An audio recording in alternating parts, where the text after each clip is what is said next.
গণতন্ত্রকে কি ধ্বংস করে দিতে চাইছে বিজেপি? কথায় আর কাজে কোনো মিল আছে বিজেপির? নিজেরা হাতি চুরি করছে আর ধরা পড়ছে বেগুন চোর। ধরা পড়েছেন বোকো ছয়গাঁওয়ের ঘটনায় জড়িত বিজেপি নেতা। বোকো ছয়গাঁওয়ের জেলাশাসক প্রিয়াংশু ভারদ্বাজের সেই ঘটনার রেশ কাটেনি এখনো। এসআর প্রক্রিয়ার বিভিন্ন অনিয়ম নিয়ে এরই মধ্যে উঠে এসেছে এক প্রস্থ অভিযোগ। সরকারি কার্যালয়ে বসে বিজেপি নেতারা নির্বাচন কমিশনের ওয়েবসাইট ব্যবহার করছেন, ভোটারদের নাম কাটছেন, আবার অন্তর্ভুক্তও করা হচ্ছে, অভিযোগও হচ্ছে। কিন্তু এখনো হেলদোল নেই পুলিশ প্রশাসনের, কারণ এরা সবাই যে শাসক দল বিজেপি নেতা। এসআর নিয়ে হোজাইয়ে কি ঘটছে প্রথমে শোনা যাক। এই মহিলার নাম রুমা চন্দ। বিয়ের পর যমুনামুখ থেকে গোলাঘাটে চলে গিয়েছিলেন তিনি। বিয়ে হয়ে গিয়েছিল, তাই ভোটার তালিকা থেকে নাম কেটে দেওয়ার জন্য আবেদন করেছিলেন, কিন্তু সেটা হয়নি। ভোটার তালিকায় নাম থেকে যায় রুমার। এবার এসআরের সময় দুষ্টচক্র তারই সুবিধে নিল। রুমার ভোটার আইডি ব্যবহার করে দুষ্টচক্র, রুমার স্বাক্ষরও জাল করে দুষ্টচক্র, এমনটাই অভিযোগ। তারপর ১১২ জন নাগরিকের বিরুদ্ধে রুমার ভোটার আইডি থেকে অভিযোগও করা হয়। কে বা কারা এটা করেছে, সেই ১১২ জন নাগরিক কারা, এসবের কিছুই জানেন না রুমা। নাই নাই নাই, মই কাকোৱে চিনিয়ে নাপাওঁ। আপুনি কেনেকৈ গম পালে যে আপোনাৰ নামত কোনোবাই অভিযোগ দিছে বুলি? ইয়াৰ ফোন কৰিছে নেকি? মাৰ ঘৰৰ ফালৰ পৰা ফোন কৰিছিলে। কি ঘটনা ঘটছে ভাবা যায়?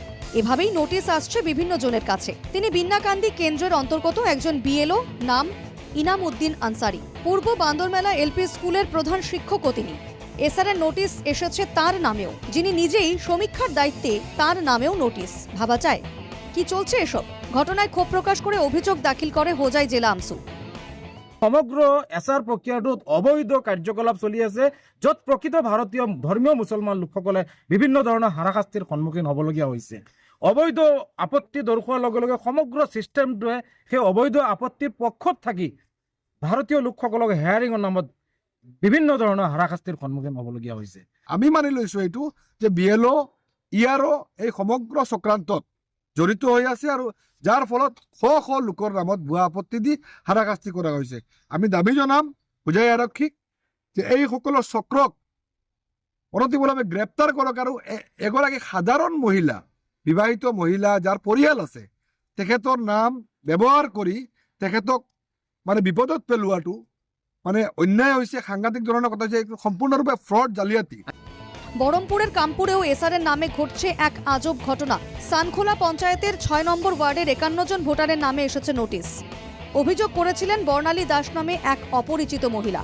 কিন্তু যাদের নামে নোটিশ পাঠানো হয়েছে তারা কেউই চেনেন না বর্ণালী নামে ওই মহিলাকে। অভিযোগ দায়ের করার জন্য স্পষ্ট নিয়মনীতি তৈরি করেছিল নির্বাচন কমিশন।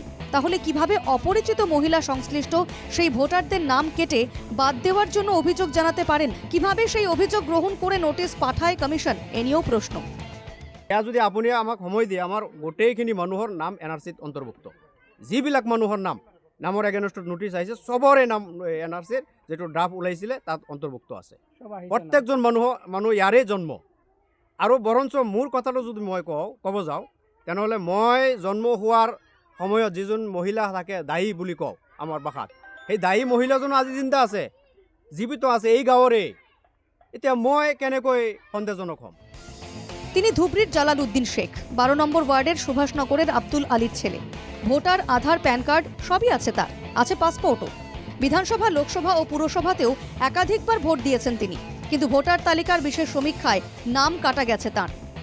সরকার কামপ্লেইন কৰিছো, নামবিলাক ৰাখিব লাগে, যে আমাৰ ইমান কাগজ থাকালৈকেও কেনেকৈ নামটো বাদ কৰি যায়।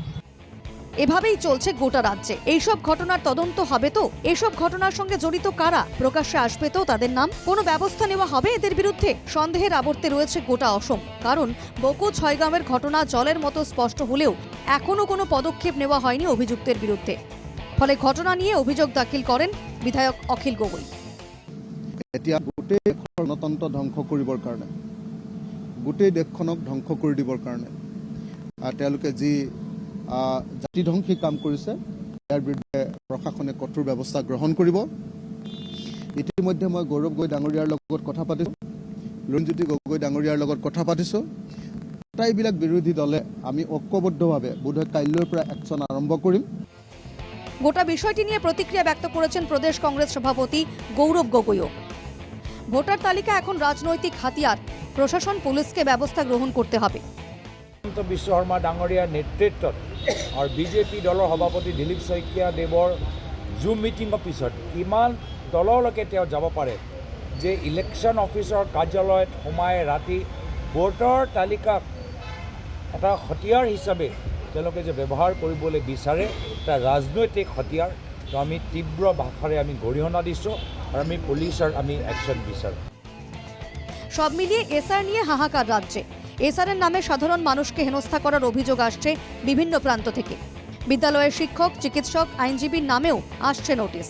এমনকি বাদ যাননি খোদ বিএলওরাও। নোটিশ পাঠানো হচ্ছে ভূমিপুত্রদেরও। এই পরিস্থিতিতে এসআর নিয়ে প্রতিক্রিয়া ব্যক্ত করেন মুখ্যমন্ত্রী হিমন্ত বিশ্ব শর্মাও।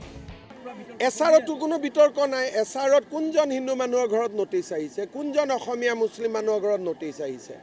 মিয়াবিলাকক অলপ নটিচ দি থাকিবই লাগিব, নহ'লেতো মূৰৰ ওপৰত উঠি যাব। মইতো আগতে কৈছোঁ যে পাৰোঁ নোৱাৰোঁ দিগদাৰি কৰি থাকিম। সেইকাৰণে ইয়াত একো লোকঢাক কৰিবলগীয়া নাই, মই দিগদাৰিয়ে কৰি আছোঁ।